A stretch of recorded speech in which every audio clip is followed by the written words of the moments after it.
আজকে দেখলাম নতুন তথ্য দিয়েছেন প্রত্যেক র্যাবের সদস্যরা একজন খুন করে 10,000 টাকা করে নিতে সেটা ভাই এটা কি ভাই?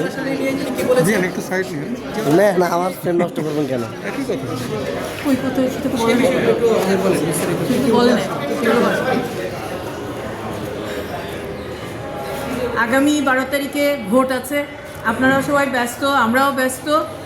আর এই কারণে আজকে কোর্ট আমাদের যে সাক্ষীর পরে যে জেরা হয় সেই জেরাটা কোর্ট আজকে আমাদের খুব সামান্য করেছেন এবং আগামী 18 তারিখে ধার্য তারিখ আছে। তো আজকে সাবেক সেনাপ্রধান উনি ওনার জবানবন্দি শেষ করেছেন এবং ওনার জেরা আমরা বেশি কিছু না, জাস্ট একটা কোশ্চেন করা হয়েছিল এবং উনি একটা চমৎকার একটা উত্তর দিয়েছেন।